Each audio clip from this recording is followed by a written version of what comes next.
안녕하세요. 홍익대 컴퓨터공학과에 재학 중인 이승우입니다. 제가 준비한 프로젝트는 신스캔버스입니다. 영상은 기본 소개, 기술적 내용 파트, 기능적 내용 파트로 구분했습니다. 마지막으로는 데모 영상으로 마무리하겠습니다. 신스캔버스는 모바일 신시사이저이자 음악 제작 애플리케이션입니다. 기존의 모바일 음악 제작 앱은 많지만 제가 직접 사용해본 결과 생각보다 불편하고 직관적이지 않은 경우가 많았습니다. 그래서 제안하는 것이 노드그래프 UI입니다. 노드그래프 UI는 터치 친화적이고 공간이 무한하며 오디오 흐름을 파악하기 쉽습니다. 그래서 신스캔버스를 노드그래프 방식을 사용한 오디오 애플리케이션으로 만들고자 하였습니다. 모바일 기기에서의 간편한 조작과 오디오 흐름을 파악하기 쉽기 때문에 이 방식을 선택했고요. 안드로이드 환경을 목표로 하고 고성능 오디오 환경을 제공합니다. 신스캔버스의 기본 구조입니다. 크게 GUI와 오디오 시스템 두 단계로 구분하고 오디오 시스템은 호스트 레이어, 오디오 프로세싱 레이어, 노드 레이어로 구분됩니다. GUI는 고도 게임 엔진으로 노드그래프 UI와 사용자 인터랙션을 구현합니다. 호스트 레이어에서는 노드의 생성과 연결을 관리하고 전체 그래프의 연산 순서를 계산합니다. 오디오 레이어에서는 전체 오디오 프로세싱을 관리하고 호스트 레이어에서의 계산한 순서에 따라 노드를 연산합니다. 연산된 오디오는 오보의 라이브러리를 통해 스피커로 출력됩니다. 노드 레이어는 프로세싱 노드라는 인터페이스의 상속을 받는데요. 이벤트 연산을 담당하는 내장 노드와 클랩 플러그인을 래퍼하여 동작하는 외부 노드로 이루어집니다. 오디오 애플리케이션에서 오디오 데이터가 어떻게 전달되는지 알기 위해 몇 가지 키워드를 정리할 필요가 있습니다. 우선 샘플이란 연속적인 오디오 파형을 짧은 구간마다 이산적으로 값을 낸 것을 말합니다.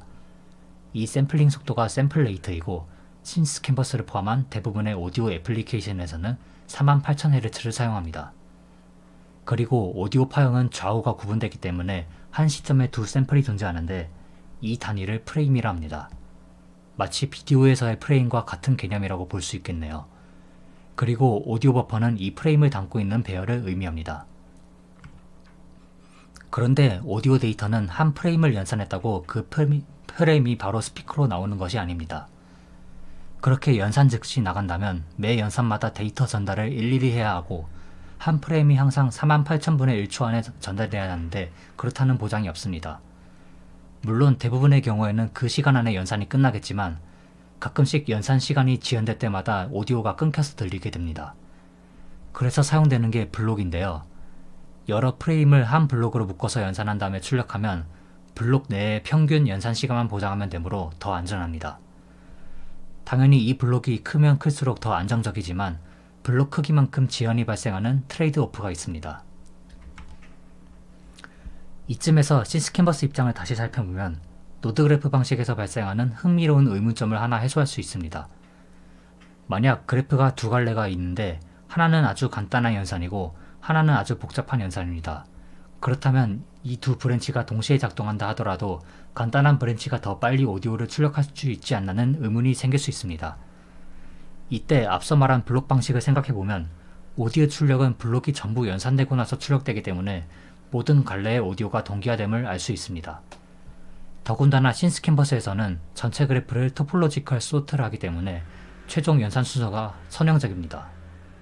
즉, 그래프 갈래와 상관없이 전체 그래프를 한 블록이 할당된 시간 안에만 연산하면 문제가 없습니다. 그런데 이를 다시 말하면 한 블록이 할당된 시간 안에 무조건 전체 그래프를 연산해야 한다는 것입니다. 만약 제한 시간 안에 연산을 하지 못한다면 최종 출력 오디오 버퍼는 블록이 올 때까지 비어 있어야 합니다. 이는 오버런이라고 불리는 현상인데 버퍼가 비어있는 시간 동안 소리가 끊겨 들리는 치명적인 문제를 발생시킵니다. 그래서 필요한 게 스레드 분리입니다. 실시간 성능 보장을 위해 오디오 연산만을 작업하는 오디오 스레드와 그 외 비실시간 작업을 담당하는 메인 스레드로 구분합니다. 멀티스레딩에서 필수적으로 겪는 문제가 스레드 간 데이터 동기화인데 우리는 실시간 스레드를 다루므로 뮤텍스와 같은 강제로 락을 거는 방식을 사용할 수 없습니다. 그래서 신스캔버스에서는 두 가지 방식을 사용하는데 간단한 데이터의 경우 아토믹 변수를 이용하여 명령어 단위의 동기화를 사용하거나 전체적인 상태 동기화가 필요할 경우 양방향으로 큐를 만들어 변경된 상태를 전달하는 방식을 사용합니다. 이제 전체적인 구조를 정리하자면 세 가지 흐름을 확인할 수 있는데요.